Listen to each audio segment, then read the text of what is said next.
everybody. I am so happy to have you here today, joining me once again to hear not only my thoughts, but today we are going to be hearing from an old friend, yours and mine, Annie Warner. She is joining us once again for the second half of today's episode to talk about something that is very important. Here was the prompt that I gave Annie. All right, you ready for it? How would you explain Trek to a foreigner? Now, if you have no idea what Trek is, this episode is for you. But if you happen to be in the camp of people that know exactly what Trek is, you are in for a treat because we discuss exactly what it is, what it's not, what it should be, and overall, we just have a really fun time. We're going to poke a little bit of fun, but again, it is something that we come at with love and appreciation, and I hope that that comes across. So without further ado, let's get started.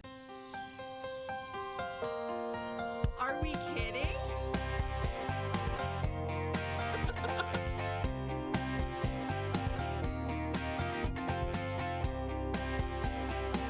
Oh my gosh, I love that.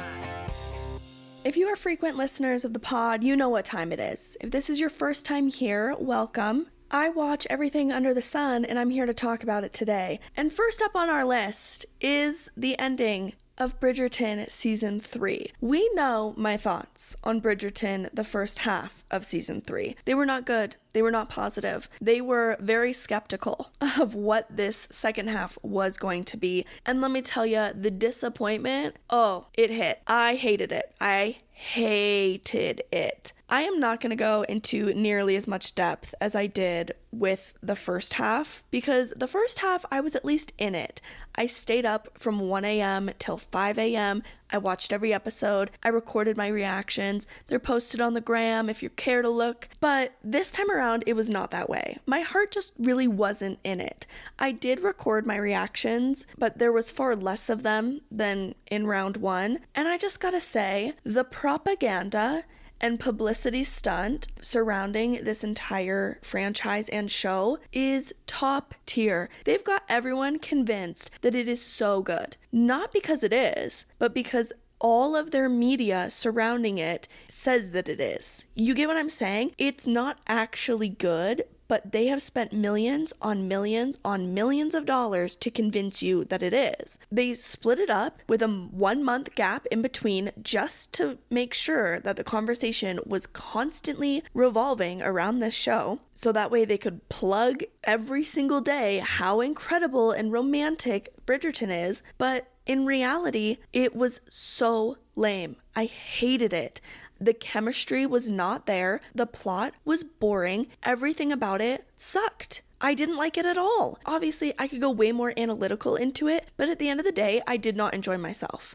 I truly believe that if they would have done what they've done in past seasons, which is hype it up, and then just release it all at once, that they would have a ton of negative reviews. But I think that they saw that it wasn't good. I genuinely believe this. Like, you can't convince me otherwise. I will die on this hill. I believe that the editors took this to Shonda Rhimes and said, hey, it's not there. It is not what we have previously created. It is not season 1. It is not season 2. It doesn't have the chemistry. It's definitely not Queen Charlotte. That's the only one that I like. Season 1 and season 2 have their moments. Okay, they were entertaining enough for me to watch them multiple times. We've gone over this. But this season was not good, which stinks because I was actually really excited for it. And I love Nicola. I also love the body positivity. I love so many things that they said they were going to bring, but they failed in their delivery. I feel like they filmed it all, was looking at it in the editing room, and their PR person or whole team, they said, what are we going to do about this? Because it's not good. People aren't going to like it. We spent too much time on subplots. It was basically Francesca's season. I cared more about Francesca than I did Penelope, and it was her season. They only got 40 minutes of screen time in the entire first 4 episodes combined. I saw that on Reddit, so,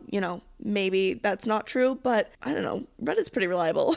Anyways, so I believe that they took all of that information and said, our only way to combat this and to make sure that we still have viewers going forward is to spend millions of dollars on publicity and make sure that it's a conversation not just for 2 months or 1 month before the premiere. No. We're going to make sure that it's 2 months before the premiere. While it's airing, do a 1 month break to keep the conversation going, have all of these events, have it just constantly in people's faces, and then we'll have the post media after it's premiered. That way, when you have the people that come in with actually good opinions, you have movie commentators and YouTubers and all of these people that analytically look at this kind of stuff and they can see that it's not good, their voices are going to be absolutely muted because you have so much media painting a different story, painting the story that they want you to believe. And I honestly think that this goes to show that you can't believe anything. You can't believe media out there anymore. I felt a very similar way with these other movies that have so much publicity. I mean, it is crazy. It makes me stop and think, why did they feel the need to spend like $1 billion on publicity? You know what I mean? Now, I'm sure arguments could be made. Well, you wouldn't want to watch it if you didn't know about it, and they need to do that with publicity. Yeah, I get it. But my little antenna starts going up the second that I see huge media campaigns for something. It makes me go, I don't think it's going to be that good. I think they needed to make up for it with incredible PR. They needed to attack it before the negative reviews came out. They needed their own people putting out positive reviews, making their own edits, making all of this stuff happen so that when the negative reviews come in, it is overshadowed by what they want us as public to see. I mean, this isn't new information to anybody, but I do need it very clearly painted that Bridgerton season 3 was not good. It wasn't. You cannot convince me otherwise. With season 1 and season 2, I could at least find some redeeming qualities that made me think, yeah, it's entertaining. I think most people will like this. I'm just the worst and judge things really harshly. I saw that it was my problem on season 1 and season 2. I refuse to accept that it's my issue on season 3. I have looked up so much stuff about the positive reviews and it's all so fake to me. It's all curated. I'm like, no, I don't think people actually liked this. I don't think I'm crazy. I don't think I'm in the minority this time or just a snob. No, I think I am correct in saying that it was not good. For anybody that liked it, honestly, kudos to you, but I will not be continuing the Bridgerton series. I don't think that I can do it anymore.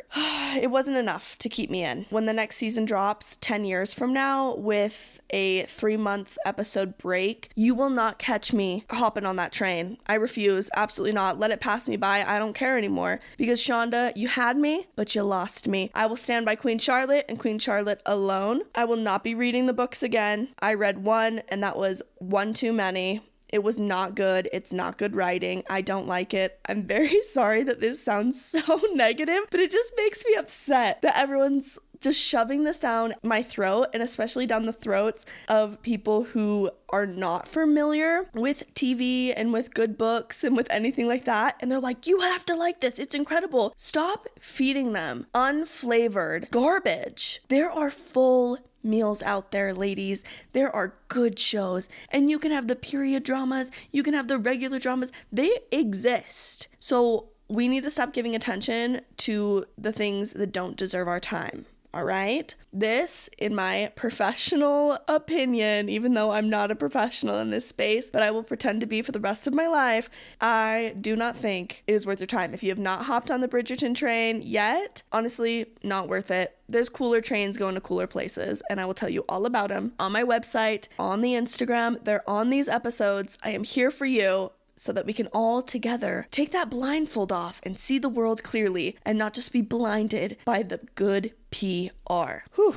Okay, thank you so much for that vent sesh. Sorry for the hate to my Bridgerton girlies out there. Love ya, but not for me. Since I spent the last 10 minutes being negative, how about we flip that switch and I spend the next few minutes talking positively about something? Would that be nice? First up, we have A Quiet Place Part 2. Watched it once again. I think this was my 3rd or 4th time watching it. Amazing every time. I hate horror. I will not do it. But my one exception to any thriller horror type of movie is going to always be the Quiet Place series. That new one that's gonna come out The Quiet Place day one, I will be seeing that. I absolutely will. But let me tell you, Quiet Place Part 2 has you on the edge of your seat. One thing after the next, after the next. It also felt really short. Every single time I've watched it, it's just flown by. So I really like the short time frame, but there's a ton of stuff that goes on during that time. I love the deaf representation, everything about it. It's just such a solid movie. If you have not yet seen the Quiet Place movies, do yourself a favor and get on that train, because that one is worth hopping on. It's located on Hulu and Paramount Plus, as well as for rent on Apple TV and Prime Video, if you have any of those platforms. Also on Hulu was a new movie that I absolutely loved called The Greatest Hits. You have this girl and her boyfriend died 2 years earlier, and she is able to travel back in time when she hears certain songs that they listen to together. So she's still grieving 2 years later because she's constantly going back and reliving these memories when she hears certain things, which just as a concept I think is amazing, because anybody who's gone through grief of losing somebody, you know how true that is. You can hear a song and be instantly transported back to that moment of singing with that person in the car or listening to it in the background as you did something together. Music can be so heavily associated with people and experiences, so I thought it was such a unique concept to take something that we're all familiar with and then turn it into this movie. And here's something so random about me. If a movie has a time travel element to it, I automatically like it. It takes a lot for me to not like a time travel movie. I don't know what it is, because I'm really not into sci-fi. I don't really like unrealistic things. I mean, I can do a fantasy here or there, or, you know, just a more out of the box type of movie. But for whatever reason, I love a time travel themed movie. My favorite movie ever is about time, and that involves time travel as well. I think I've seen the majority of romance time travel movies. It's kind of like a subgenre of romance. Man, I just latch onto that stuff. When the Avengers started time traveling, when it was getting close to Endgame, oh, I was all about that. I was here for it.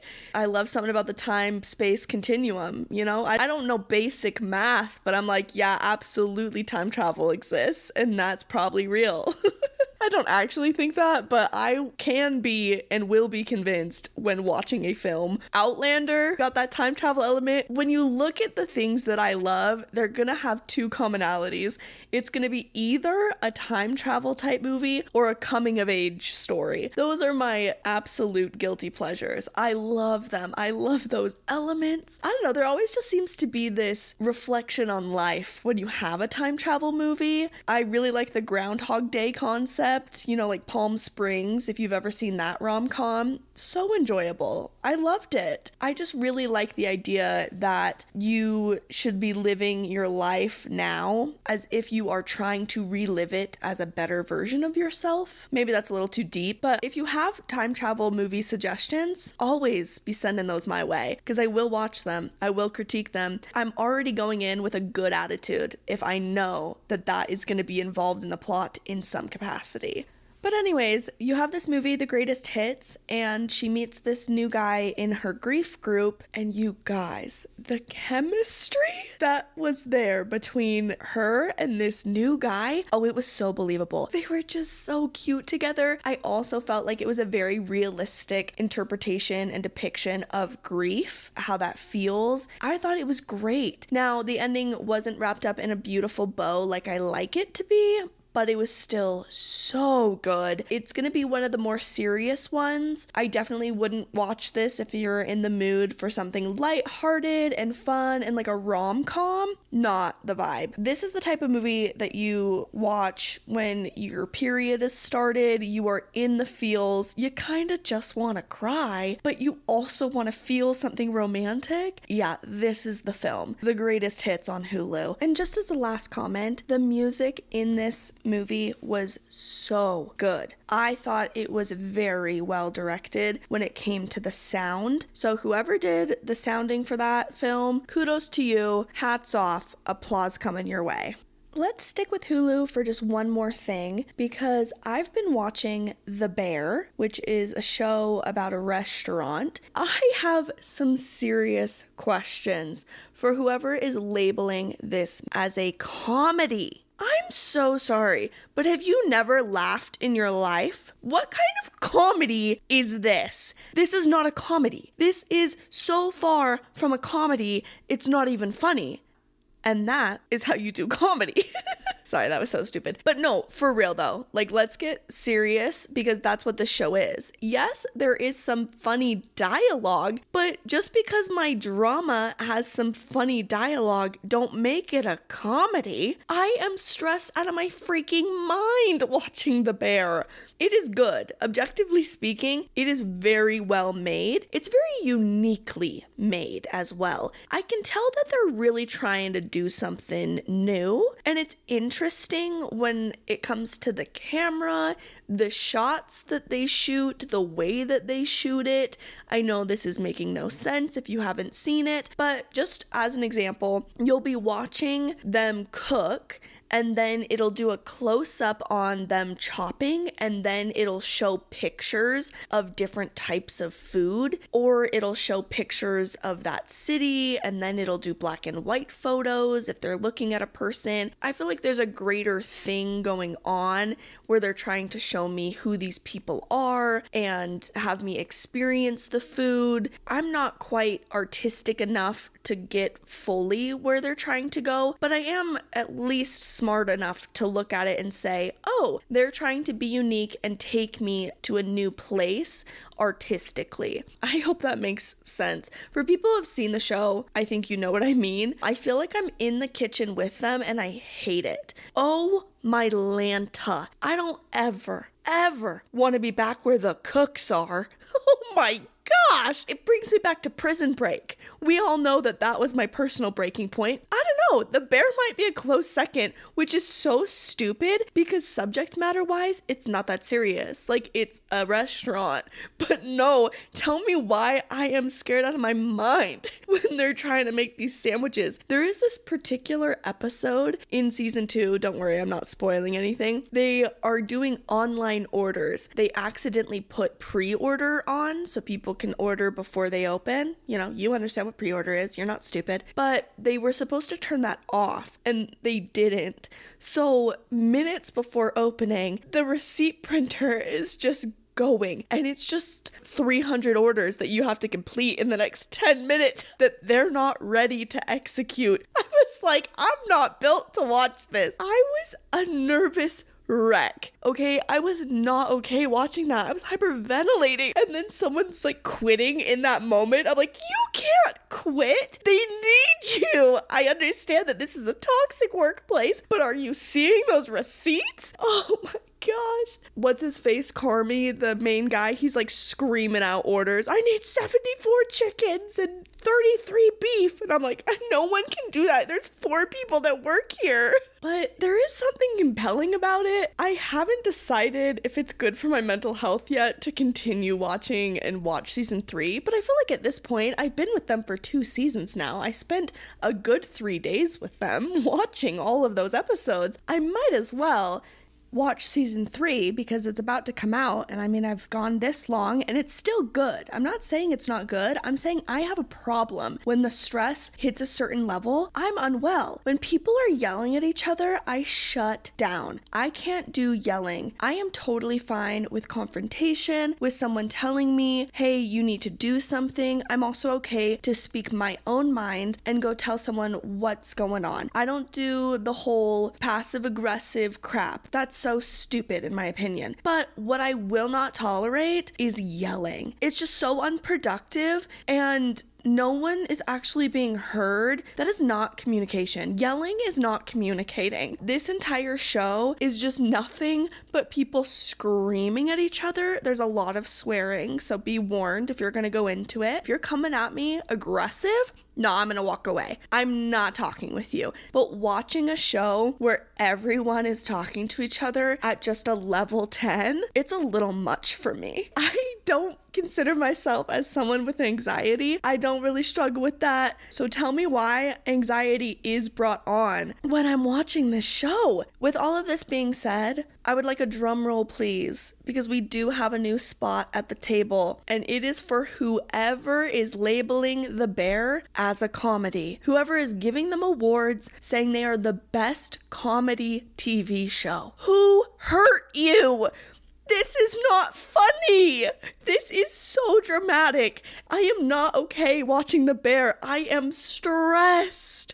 That's not fun. And sure, there may be a line or two that was well written and caused me a slight uptick in my lips to a smile. That was a weird way to say that, I know, but you get what I'm going for. It's just not funny. That's not Modern Family. That's a comedy. Schitt's Creek. That's comedy. The Bear? We're gonna need to relabel. Prepare yourself if you're gonna enter into that space that you're about to work a 12-hour shift at the most stressful restaurant ever in the middle of Chicago. Because I wasn't prepared. I thought it was gonna be a goofy, silly little comedy, and it was not. I still like it. I'm still unsure of how to rate it quite yet, because I need to see season 3 before I really make a hard decision on it. But for right now, I'm gonna just say a 6 out of 10 on my own scale, and that is heavily being influenced by the fact that I'm stressed when I watch it, and maybe a 8 on everybody else's, because maybe you guys have a higher tolerance than me. I don't know. It seems to be winning a lot of awards, but we need to start labeling it a little bit more accurately because I can't do this anymore. I'm pretty sure that the person that's labeling this as a comedy is the same person that labels The Perks of Being a Wallflower as a romance.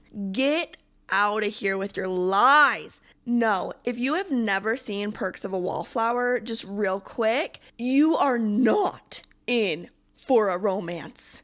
This is a heartbreaking, heart-wrenching, don't know what to do with yourself after you see it, depressing film. That's not to say it wasn't good. Yeah, it's those same people. I guarantee it. I'm sure I could do an entire episode, and maybe I will, on shows that are mislabeled, that call themselves one thing, but when you actually watch it, it falls into a completely different category, and it's a crime that they are out here selling themselves in that way. Just tricking everybody. So know in advance you're being lied to. It's still a good show, but it is not the hee-haw, giggle that you think it's gonna be.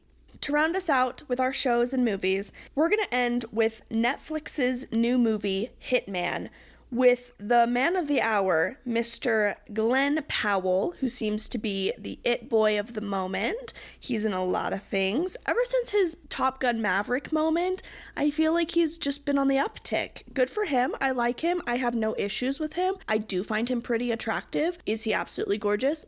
No. But, I like to look at his face. He's fine. I think he's an okay actor. I watched him most recently in Hitman. I am still unsure how to feel about it, and it's been like 3 days since I saw it. It was very unique, I would say.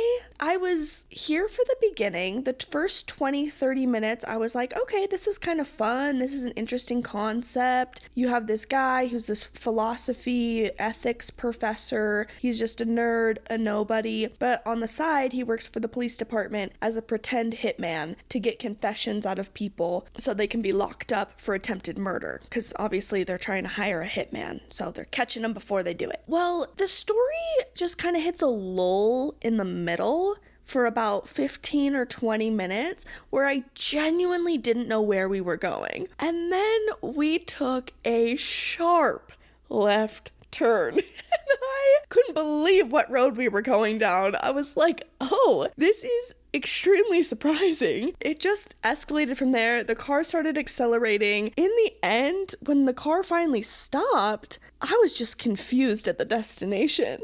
I know that gives you nothing to base anything off of, whether or not you should watch this movie or not, but I don't know what to tell you because that's how I felt. Here I am 3 days later and I'm still unsure about it. I'm still reflecting on that wild ride. I think I liked it, If nothing else, it was interesting. It was fun. I think it's a one-time watch. I don't think I would rewatch it unless there was a group of people that really wanted to. I think I would watch it to see their reaction, but I wouldn't be suggesting it. It is worth your time if you're bored and you kind of just want something new. Then sure, it had some different elements. It had some action in it. It had some, murder and police stuff in it. It was definitely a comedy across the board, very lighthearted, but wow, I wish I could explain myself better. I wish I was a little bit more eloquent in my explanation of this film, but if you watch it, you'll understand why I can't be. It's kind of like Argyle. When I watched Argyle and we had that 10-minute rant with Kiana, that's how I felt about this movie. Had I seen this in theaters, I could have done another 10 minutes of just laughing hysterically and making up really funny analogies to explain how I was feeling, not how the movie was, but how I felt watching it, because it was crazy. I'm gonna say yes to watching it. Personal scale, I'm gonna give it 6 out of 10. Public, I'm actually gonna stay the same. We're gonna go 6 out of 10. It's not for everybody. I think most people will like it, but it's a one-time watch for everybody. There you go. Hitman on Netflix. And with that, we are done with our movie portion of today's episode. Speaking of time travel, we're going to go all the way back to pioneer times. Here we have Annie to help us explain what we are talking about today. We have a very fun topic, something I personally am kind of scared to discuss, but also I think it's going to be so entertaining. Here was the prompt that I sent Annie. It was, how would you describe Trek, Trek, to a foreigner? I think that there are certain things within our church culture, they're difficult to explain. And I think Trek is quite possibly the most difficult to just drop on somebody as something that we do. The reason that this all came to be is because I tried having this conversation one time at lunch when I was in Switzerland, and I was at a table with someone from Switzerland, Germany, 2 people from Finland, and someone from Luxembourg. They were talking about how they all grew up in different religions and they would have youth camps. And I thought, oh, we kind of did something similar, but on such an extreme level. And then I tried to explain Trek and I failed miserably. So I figured, you know what? Let's attack this with 2 perspectives. And I also specifically brought Annie on because, let me know if I'm incorrect, you liked Trek. Yes, I did. And that is definitely mainly due to how my steak did it. Mm-hmm. But you're right. Just in general, Trek is something, it's like one of those things where if you try to explain it to someone, it could be easily confused for like a weird fever dream you had. Yeah, I wanted someone on here that really enjoyed their experience because I didn't. Listen, I'm going to be totally for real right now. My experience was not great. Now, my attitude had 98% to do with that. And we'll go over that where I was mentally when I put my bonnet on. But I wanted both perspectives because ultimately my underlying feelings about it is that it's a good thing. I think it can bring about some great experiences for youth.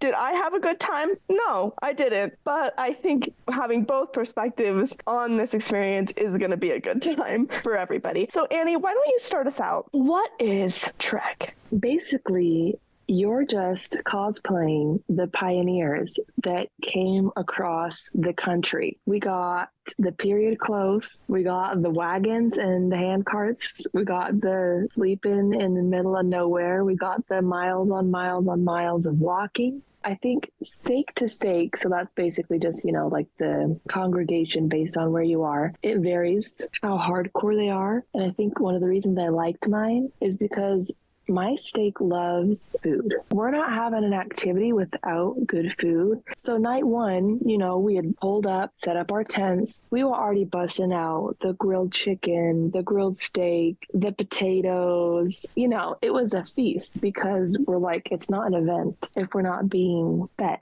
Would you say that's a good explanation of what it is? You did such a good job of simplifying it. Yes. As far as the extreme level, I think that really does determine your personal experience and also how you explain it. I would say my congregation that did it was pretty mild, and we didn't do a stake, which is multiple congregations. Ours was just our congregation. So it was also smaller. But I was talking to someone just the other day. Their role playing was actually crazy. They had fake babies. I've heard of that. That feels like, yeah, and you're going to need intensive therapy after, for sure. Use that as a write-off on your taxes or something. I don't know. They had to bury the children. Yeah, no, thank you. That was what just sent me over the edge when I found that out. And then just imagining how many baby dolls are buried in Wyoming. Yeah, IPA's gonna come for the church at some point. Like, do you know how much plastic you've just put into the soil over the last 30 years? It's buried with the tears of the pioneers. Who knows what's gonna grow up from those little buried babies and the tears? Oh my gosh. Banana plants. I don't know where you did it, but we did it in Wyoming. So we take this drive from Utah to... Wait, what? Did you just do it around Arizona? Yeah, we just drove a few hours into the Arizonan wilderness and did it there. Sorry, I had to relocate because my baby had a blowout. So Elijah's changing her diaper in there. Okay, can you imagine having a blowout on the trails, like back in the day, pioneer times? There's actually not one single aspect of my life that I could imagine happening on the trail and me handling it well at all. But the whole baby thing, yeah. You know what? I will just take 1 second to toot my own horn because I did give birth without any pain medication. But I feel like that, in a covered wagon, no thank you. I didn't know you had a natural birth. Was that on purpose? Yes, it was. I wanted to do it, just raw dog it.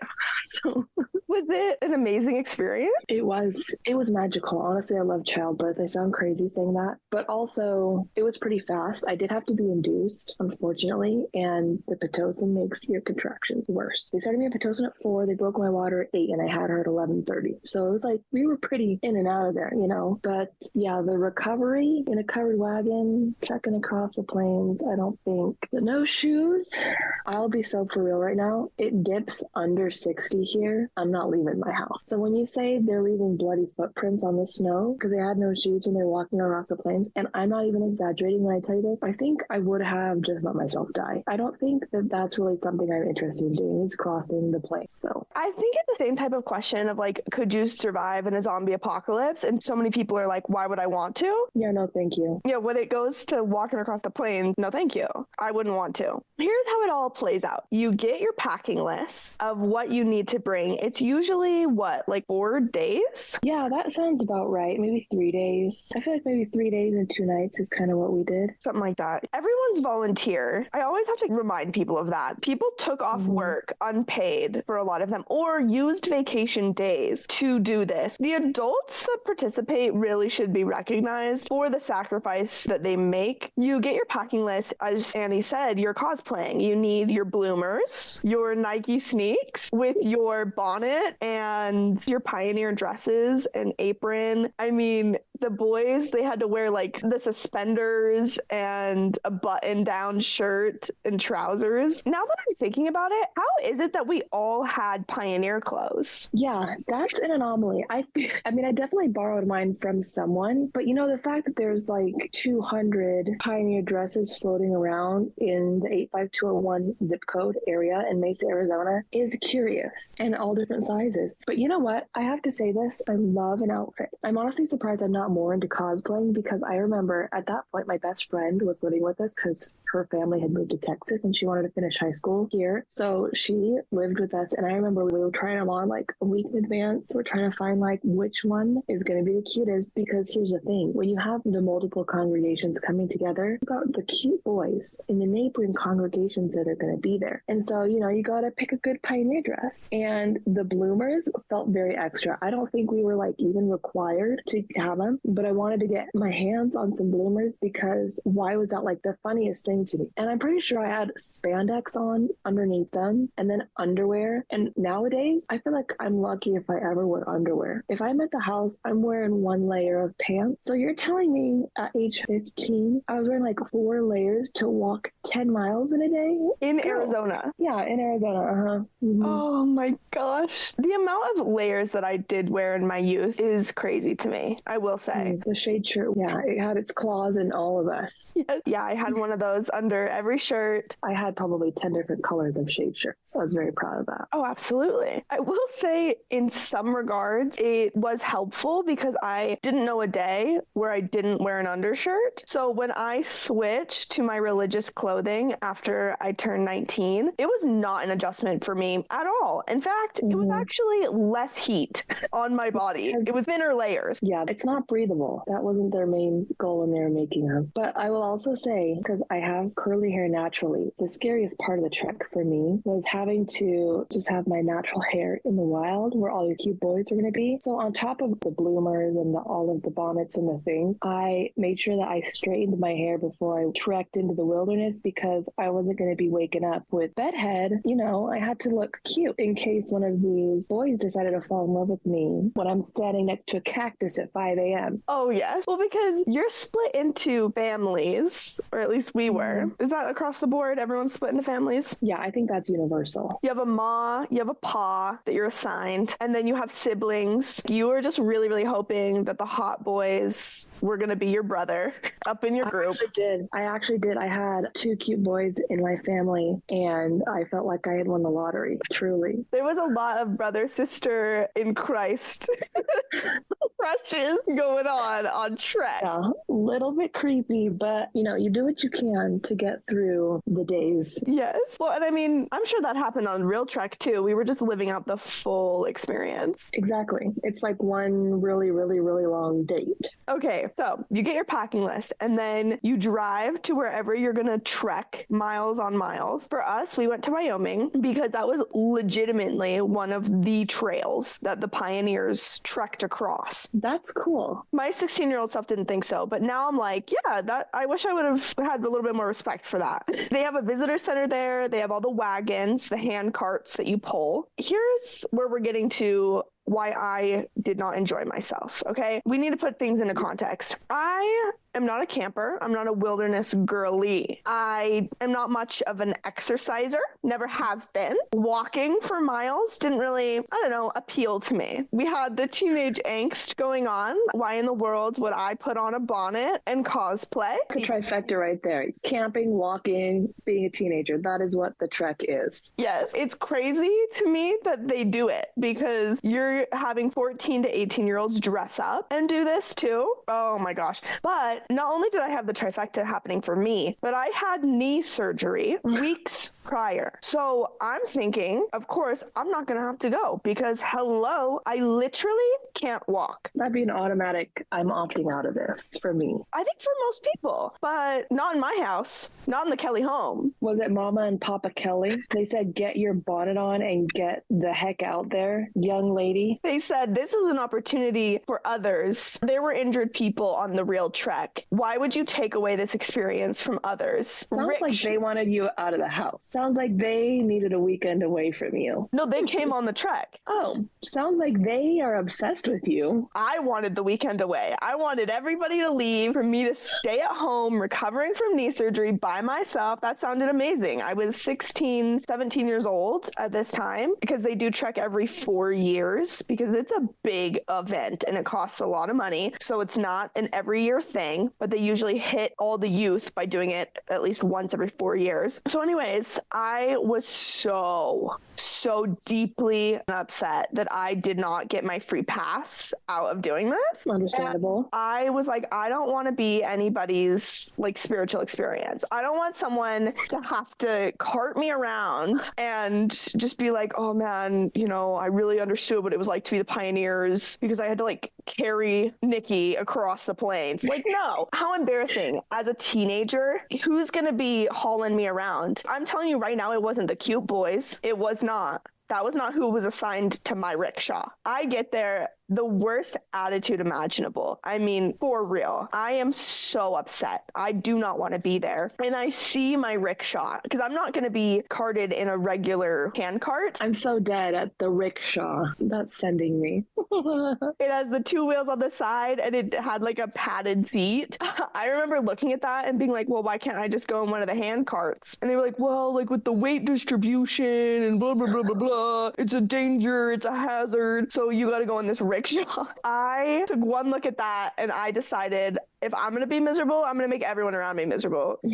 It takes two teenage boys to cart me around, and I'm going over every pebble and rock on this trail, just trying to keep still. Oh, it was terrible. And everyone kept checking in on me. How you doing? How you doing? The boys had to like tap out. Yeah, this is sounding actually like my little nightmare. Yeah, again, I'm a teenager and having them go, she's too heavy, I'm going to need a third. Absolutely. It'd be at that point that I would request an all-terrain wheelchair so that I could just do it myself, because there'd be a lot less complaining and moaning from me. Yeah, that's humiliating. I'm sorry. I'm just hoping that your doctor never gets wind of this. Otherwise, your parents might get taken away from you. Yeah, that's not in my knee recovery program. Sorry. Oh, it was awful. What did you even talk about on the trails? To be so for real, I blocked a lot of it out. I do remember at one point they do like the women's poll to recreate that a lot of the men got sent away to be in the Mormon battalion, like this little war fighty branch. So it was just the women. And so it was me and the sister of one of the boys I like. So, you know, I'm trying to put on a good face, a bondy moment, like, wouldn't I be a fun sister-in-law? And going up this hill, I just remembered that. So I was just chatting with her, trying to be, you know, cute, girly. Wait, during the women's poll? Remember. Yeah. Our women's poll was silent. So they made all of the guys line up on like the sides. Goodbye. No, your stake wanted to torture you. They made all of them line up. They chose the most difficult hill, and all of the guys had to just stand there while we pulled in silence up this torturous hill, and I'm in my rickshaw. Probably about to fall backwards the angle of the hill. I was fearing for my life. I mean, I guess it was a touching moment for them because some of them were crying, but at the same time, that kind of pisses me off. That rubs me the wrong way. I didn't understand the women's poll portion. I still don't. But yeah, no, they were there watching us struggle up that hill. But we made it in the end. Yeah, I will say I knew about this at a time, so it kind of took the surprise element out of it, but it was still very sweet, is that once we were like, you know, halfway up this really steep hill, they had these quote unquote angels come help us. It was like the men who had gone away. They came and they had fresh arms and they helped us get up the hill. And it was like all the angels that had come to help the pioneers. So we didn't have to do the whole hill ourselves. And we didn't have anyone watching us doing nothing. So, you know, point to the Arizona churchy people for that one. Did you guys have a lake crossing? What?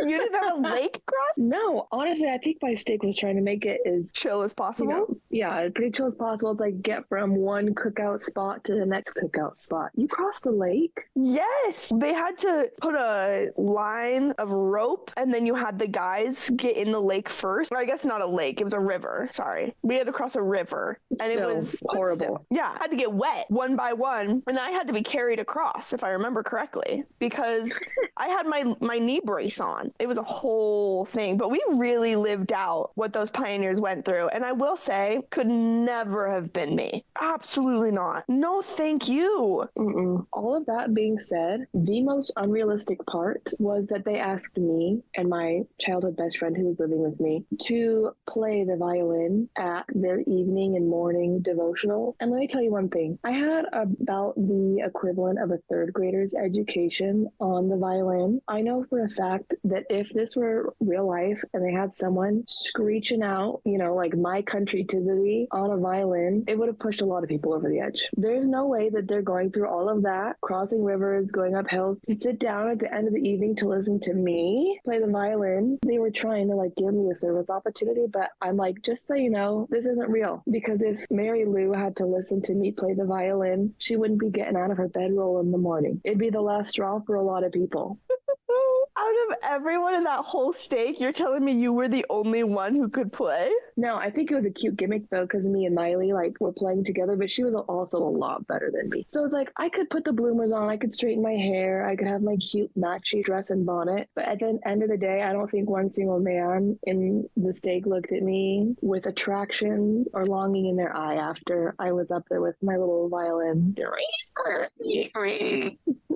I will say, chemistry-wise, Trek kind of did something to us all as teenagers, because people that you had never looked at twice were all of a sudden, pulling that hand cart. They were looking pretty good. Yeah, you're like, what is it about the pioneer getup and a little bit of elbow grease that's kind of turning me on right now? It was a lot of hormones around those campfires. Oh, 100%. Plus, just in general, as a teenager, I feel like you got to really lower your expectations. Like, if you ever catch wind that someone likes you, suddenly it does not matter what they look like. You're flattered, you got Twitterpation. Like, if someone will look at you, you're down, to be honest. Or maybe that's just me. I had a little bit of a, ugly duckling period that was very formative on me. So I think maybe I'm just speaking for myself here. I honestly hate the people who didn't have an ugly duckling period in life. I feel like teenagers nowadays, they don't, because they're looking like they're 25 at 12. I went to Disney World a few weeks ago, and tell me why I saw so many children 10 to 12, that were wearing, first off, better makeup than I've ever done in my whole life. It was fire. I'm not saying that it wasn't incredibly done, but why is this 10-year-old wearing makeup? That is crazy to me. I mean, isn't that kind of sad? I think it's sad. Yeah, I look like I'm a teen mom. I still look, 18, and I'm 26. But the only thing is, I'm not cute enough to be a teenager nowadays. And I think that's the only thing that helps people know I'm in my 20s. That is so true. I will say, you're married, so maybe you can't relate to this anymore, but anytime, I go to the airport, everyone knows the whole airport situation as a single person. There's always this moment of like, oh my gosh, am I just so cool and mysterious and hot? And where could I be traveling? He seems like a cute guy. That never really occurs to me personally, because when I'm at an airport, there is nobody that's thinking that I can pass over the age of 18. To the point, this is not even an exaggeration, this is a true story. I flew from Switzerland to Amsterdam for a conference for college. I was a research assistant to a PhD, okay? I was 25 years old. I needed assistance at the airport because I was having trouble with my back that day. So anyways, I needed a wheelchair. So they assigned someone to me, right, that like picks me up at the gate. And the whole time, this kid who is no older than like 16 or 17, he is talking to me and he's like, oh, do your parents know you're here? He keeps asking like these weird questions. I was like, yeah, I'm here for school. And he's like, so where are your parents? And I was like, my parents are in the US. Can't you tell? I'm American. I was not catching where he was going until he finally goes, so legally you have to have somebody sign for you. And I'm thinking, oh, is this Amsterdam rules? Like, this is bizarre. No, homeboy thinks I'm a minor. I was like, boy, I am 25. You know what? I'll push my own wheelchair. Thank you so much. I have a whole look that I have when I go to an airport. I do my hair in 2 braids because it's flat, but it's not in my face. I do no makeup. I do look like I could not pass for over 18. I understand that. But there is just something very halting about having a stranger confirm that fact, Yeah, every time I go into the gas station that's by my house, because I live right next to an elementary school, a junior high, and a high school. So during lunch breaks and after school, there's a ton of kids in there. And when I was in school, like they would limit the number of kids that could be in there at once, which totally fair. But every time I go in there around like 3, 4 o'clock, the entire time I'm in there, I'm nervous that one of the attendants is going to say, there's too many kids in here, you have to leave, even though I'm married and I have a child. But you know what? I have to just tell myself that I'll be happy for it down the road because my sister is 11 years older than me, but people ask us if we're twins a lot. So 11 years down the road, you'll catch me looking like I'm still in my 20s, I think that's what I'm going to hold on to for sure. I mean, it doesn't like super bother me, but as far as general sex appeal, I don't have any. So that's where it holds me up. Unfortunately, I live in such a state of delusion that whenever I go out, and I'm even like a little bit done up, I'm convinced I am the sexiest woman alive. And then I catch like a rogue image of me in my reflection in like a car window, and I'm embarrassed. I'm really embarrassed that I was walking around with a bounce in my step when I should have had a bonnet on my head, shading me from the outside world. Bringing it back to the Trek.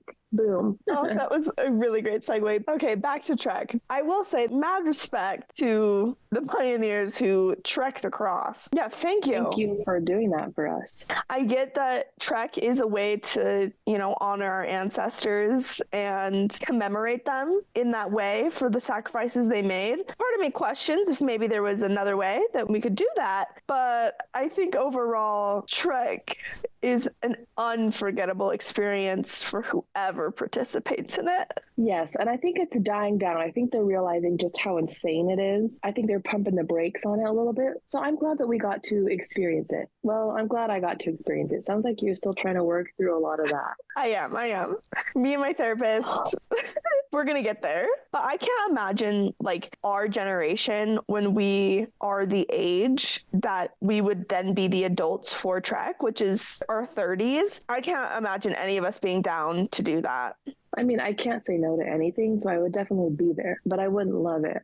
Well, I can't imagine the younger generations agreeing, because we were still with the generation of like, your parents said to do something, so you have to do it. And like me, you're just going to go with a very bad attitude. I had my little flip phone. I was getting probably 2 text messages a day. Like, it wasn't a huge sacrifice to leave that at home. Right. But nowadays, these teens, they'd straight up be like, no, end of sentence.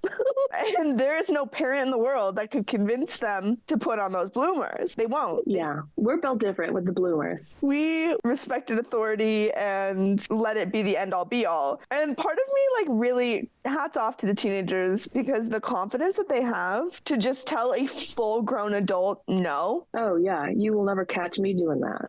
Absolutely not. Yeah, but thank you to my ancestors for getting me here. It's cute over here. We love the cactus. We love the desert foliage and the shrubberies, and it's going to get really hot this week, so I don't know how I'll feel later, but, I'm glad to be here, so grateful for their sacrifice. Do you ever do this? I do this quite often when I'm flying, when I'm coming into Salt Lake or anything like that. It's actually crazy that this used to be just dirt. And then there were people that built this from scratch with none of the technology we have today. That to me is actually insane. Can you imagine trekking 1,400 miles and then you get to the middle of nowhere and there's not a welcome party, there's not a building with AC. It's like, now the real work begins and you got to establish a whole city. Like, in my brain, I didn't comprehend. They got there and it was like just hell still.